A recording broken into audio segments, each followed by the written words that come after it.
What's up Boulevard? What's up mga kamamaw? Ano tayo? Lalabas tayo ngayon mga kamamaw at bibili lang tayo sandali. Ayan. Ito pala mga kamamaw. Shoutout pala kay Katambay. Sana naman pa-shoutout din. Idol Katambay. Yan o. Gamit natin yan. Yan. Okay ba? Shoutout kay Katambay. And then kay Sir Randy Boy. It's your boy. It's your girl. Alright. Yan, shoutout sa iyo kamamaw. Yan, subscriber natin and then YouTuber din niya ng Canada mga kamamaw. For today's vlog mga kamamaw, bibili daw tayo ng halaman. Medyo maglagay tayo ng konting halaman sa likod. At the same time, syempre, mamamaalam tayo mga kamamaw sa nagbigay sa atin ng matagal na serbisyo mga kamamaw. Yun mga kamamaw, syempre ito papaalam lang ako mga kamamaw dito sa sapatos natin ito mga kamamaw. Yeah, it's been 4 years na ginamit ko siya mga kamamaw. So papalitan na natin kasi luma na talaga siya mga kamamaw. Ako mga kamamaw, sa totoo lang, hanggat pwedeng gamitin mga kamamaw ginagamit ko. Hindi tayo yung pagkagamit mga ilang araw lang, pag luma na pag nagamit na sandali papalitan agad. Hindi ako ganun mga kamamaw. The way na maggamit ako ng isang bagay is tumatagal talaga mga kamamaw. Hindi ko siya basta bibitawan na parang pagmamahal yan. Joke lang. Yun, talagang medyo masinop tayo sa gamit. Pero ito, katulad nga yan. Usually, 4 years yan. 4 years kong ginamit. Every year dapat napapalitan naman yan kasi nare-reimburse naman yun sa trabaho. Pero syempre, ako kasi hanggat kaya mong gamitin. Pero sa ngayon, medyo hirap na tayong gamitin mga kamamaw kasi tabigi na yung ilalim yung swelas. So maghahanap tayo ng replacement yan mga kamamaw. Kaya salamat sa ibisyo. Ang dami nating napagdaanan mga kamamaw. But before that, let's make an intro muna mga kamamaw.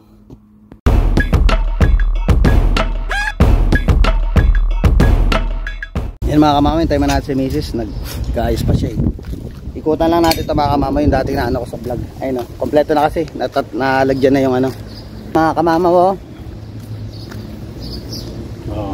di ba? Nakita niyo naman siguro kung napanood niyo yung nakarang vlog ko mga kamamaw. Hindi pa siya tapos talaga. Katulad ito, nadagdagan pa ng design. Yan. Hanggang dulo na siya mga kamamaw.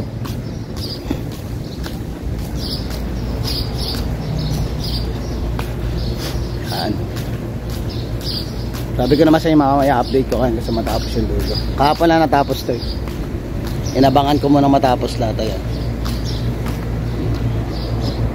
Di ba ang ganda mga kamamaw? Alright. Actually mga kamamaw, ito may part sa likod. Pwede talaga yan Ito yung backyard natin Kaso nga lang mga kamamaw, nagdadalawang isip akong lagay sa sakyan doon kasi mas feeling ko mas mas delikado kaysa doon sa harapan. Pero alam mo na syempre nandito tayo sa side ng medyo hindi naman magulo talaga mga kamamaw. Ibig sabihin na-tsempohan lang tayo nakaraan. Pero syempre kahit paano hindi ka masyadong may peace of mind. Hindi ka tulad doon sa mga dating naupahan nating bahay. Talagang tahimik doon. Dito kasi medyo nandito yung mga sinasabi nilang mga Canadian talaga na yung mga native. Pero okay naman sila mga kamamaw. Hindi naman sila katulad talaga na parang sobrang delikado na parang akala mo may mangyayaring masama palagi. Hindi naman mga kamamaw. Nagkakataon lang may mga tag dito mga bata, medyo bata na mahilig sa mga challenge ba, mga challenging moment nila mga kamamaw. Siyempre alam mo naman kahit naman tayo nung kabataan tayo, may mga bagay tayo na na mapupusok. Exactly, mapupusok. Pero so na okay na yung salamin ng ating sasakyan mga kamamaw. Actually masarap gamitin to mga kamamaw. Lang siya, Ford sports truck, maliit na pickup truck yan mga kamamaw. 5-seater siya. Sulit mga kamamaw to, sarap gamitin. Tsaka at the same time maayos talaga siya. Yan, pinapamaintain din natin yan kay Kuya Alex. Diba? Kalahin mo ba naman mga kamamaw nung nasa Pilipinas tayo dati, ang nakasanayan natin sa sakyan is tricycle, bisikleta, motor. Yun lang mga nasakyan natin. Pero syempre Ngayon kahit paano nagpapasalamat tayo na sa itaas na nabigyan tayo ng pagkakataong makagamit ng mga ganyang klase ng sasakyan. Medyo makulimlim na. Makulimlim na mga kamamaw. Ayun na, dito si Mrs. at magdadrive na kami. Unahin na muna namin mga kamamaw siguro yung sapatos. O sige mga kamamaw, see you later. Mga kamamaw, dito kami. Sa banda dulo pa yun eh. Pupunta tayo doon mamaya. Pero itong isang to eh, yan o, yang hiya sa camera mga kamamaw eh. Gusto pa daw ano to. Bago tayo pumasok ay bumili ng mga kamamaw. Ba't ba nauso yung kape? Yan, bibili daw kami sa Starbucks.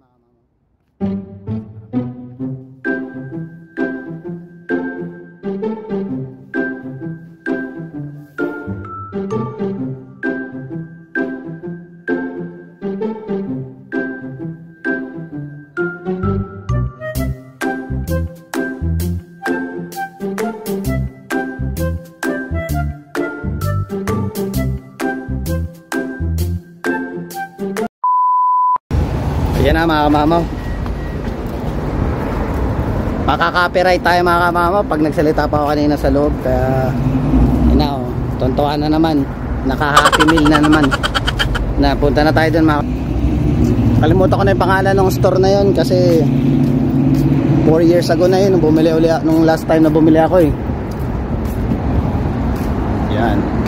Dito lang yung mga kamamaw eh. Yun yung Saskatoon. Nakita nyo mga kamamaw, ang linis ang kalsada, maaliwalas. Talagang ano siya, halos every week may naglilinis ng kalsada. Alright. Yan, dito tayo. Alam ko dito yun mga kamamaw, pag wala, pag naalis na dito yun, hindi pa tayo. Pero alam ko dito lang yun. Kasi natatanda ko katabi lang ng ano ito eh, ito ng Slip Country. Tingnan natin. Ganda ako mga kamamaw, nandito yan eh. Kaso sarado eh. Tingnan sigurado ah. Hindi ko na kasi nasisilip eh. Ang tagal na eh. Hindi na ako sure kung dito ba yun.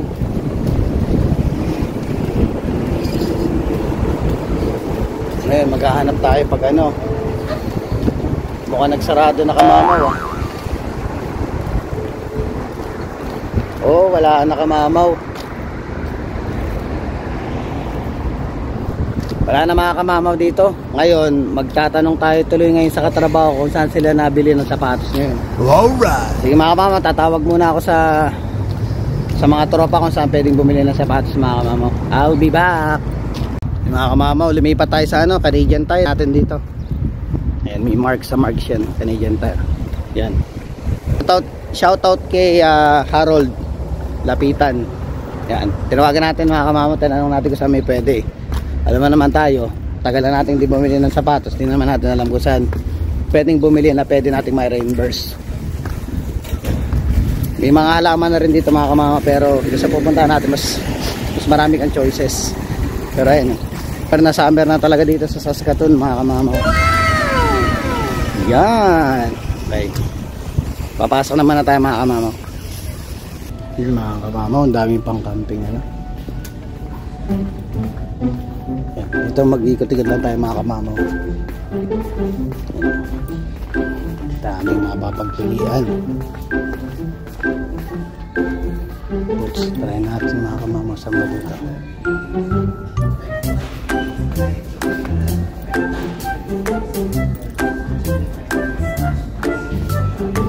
Ito mga kamamaw, nakita ko na. Yan mga kamamaw. Pipili lang tayo. Tayo mga kamamaw. Dito. Pero mas gusto ko mga kamamaw yung ano, parang akala mo running shoes ang style ng sapatos. Ganito ata yung sapatos ni Kainags eh. Kainags. Ganito ata yung working shoes mo. Ganito ata dito. Ito yung ano,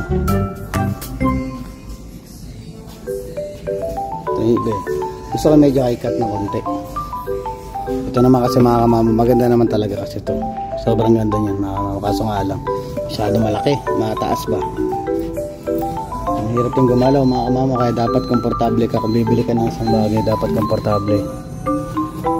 Ito, pwedeng itong ganito. Kaso men's, ano yan, hanap tayo ng pang men's. Pili lang muna ako mga kamama. Pakita ko sa inyo napili ko mga. A few moments later. Yan mga kamama, ganito yung sapatos ko nakaraan. Ito yun o. Ito pwede rin o, maganda o. Ganda kamama, no? Baka i-vlog. Nagagalit ako daw i-vlog. Binidyo ko mga kamama. Ay, may napili na tayong sapatos mga kamama. Medyo ano dito eh. May ano, makaka-copyright tayo mga kamama. Kailangan galingan natin pag-edit na ito. Ito nakita natin mga kamama.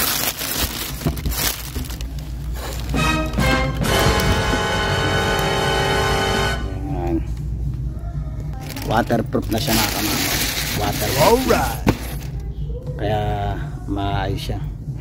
Tingnan ito mga kamama, bayaran natin $200 to. So ang mariripan natin siguro nasa 125 o 130. So parang 70 lang din natin sapatos. Para kahit paano magkaroon na tayo ng bago at magamit natin ng safe yung sapatos natin sa trabaho mga kamamaw. Bayad muna natin mga kamamaw. Yan na mga kamamaw, lumabas na ako at nagbabayad siya ng bukod. Okay na rin yun kasi mga kamamaw, tayo bibili ng halaman eh. Kung ako magbabayad na napili niya, yari tayo, budol tayo yan. Ito mga kamamaw, bumili na rin kami ng ano, bumili ako ng AA battery tsaka yung pang flies water. Ayan pala si Kuya. Ayan, tropa natin yan. Hello po. Good morning po, idol. Si Kuya, ayan. Yung nabili pa na natin sapatos kamamo, ano, ang price niya is kasama tax, 233. So kung makakaripan tayo mga kamamo ng mga 100, malaki na siguro yung mga 130, 140. So parang 100 lang natin nabili yung sapatos. At the same time mga kamamo, maganda kasi yun. Tatagal na yun, nakita mo naman yung sapatos, pinakita ko kanina yung brandong sapatos ko nung nakaraan. Diyan mo, 4 years nating nagamit. Ay si Kuya mga Pinoy. 4 years nating nagamit yung mga kamamo, kaya ito sigurado aabutin ulit ng 4 years to. So nakasan ba tayo nakapark yun? Ay si Kuya Otek, basta po bablog ako eh. Ay si Kuya Otek, tropa natin yan, tropa. Alright. Ayan, marami tayong tropa dito mga kamama na tayo eh. Mr. Congeniality tayo mga kamama eh. Hindi yung tatanong. Ayan, punta mo na ako sa sasakyan at lalagay ko itong gamit. Ganda ng truck ni Kuya. You know? Double door lang siya pero ganda. Ganda itong gamit natin at medyo hindi kaganda ng panahon kamamaw ngayon. Iniwalay ko yung resibo nung ano eh, yung sa sapatos para siguradong hindi ko ma-misplace. Kasi mahirap na mga kamamaw. Malaking bagay din yung 140 reimbursement. Alright. Lagay ko na dito to.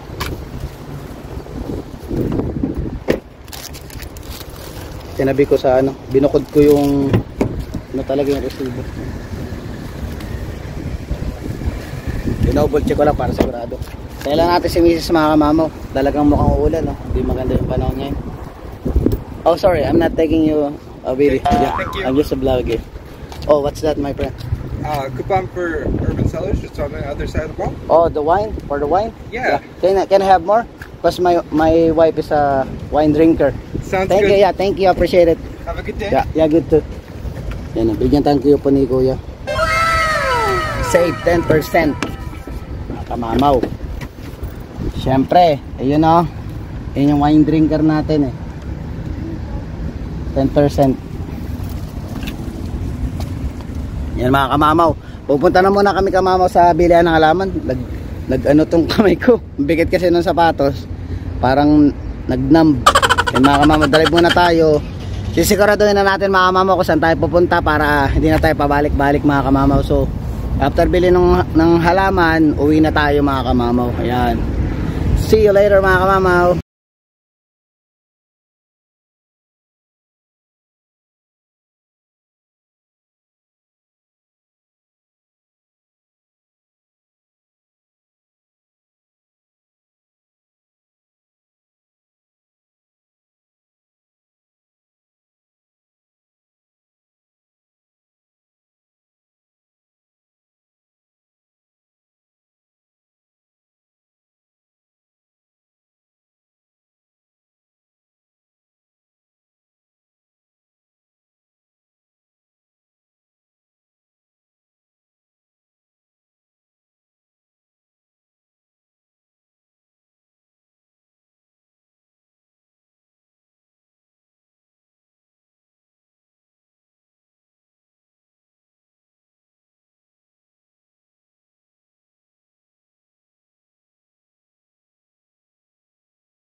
Yun mga kamamaw, nandito na tayo sa ano,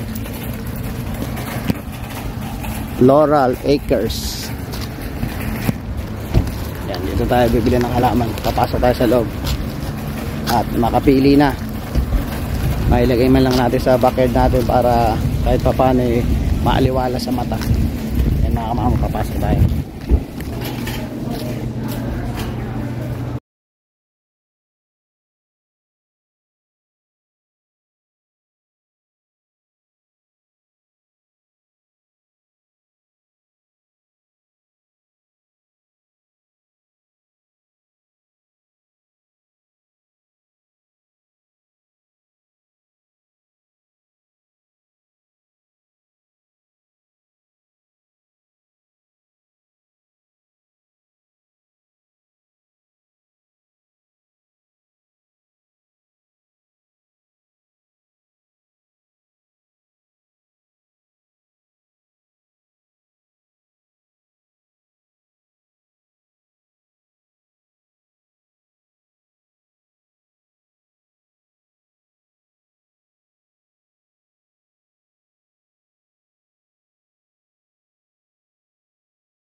Yun mga kamamaw, dahil lang tayo sandali sa Asian store.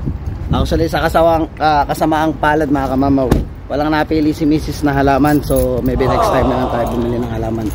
Pero kahit pa paano, nakita nyo naman yung loob ng ano, di ba? Nakaka-relax pag nakita yung sa loob berdeng berde at saka makukulay na. Ito yung Asian store. Ito yung Asian store yan. Gum Asian store. Bibili tayo chicken feet nila Legend kasi maganda kasi yung chicken feet, pampatigas ng pupo nila yun. Pasok tayo sa loob naman.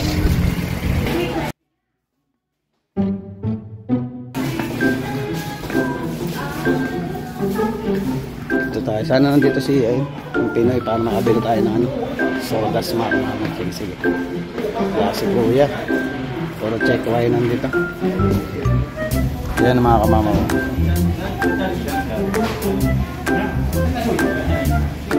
Ito medyo mura yung mga karne mga kamamaw. Saka nandito lahat ng ano, mapipil mo talaga kamamaw na nasa Pilipinas ka.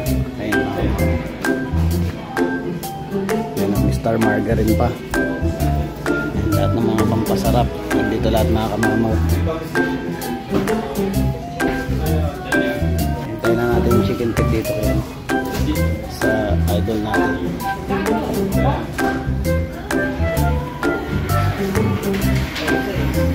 Yung mga kamamaw. Okay na, nabili ko na yung chicken feet. Magmimino doon ata si Mrs. na yun. Yung mga ano mga kamamaw.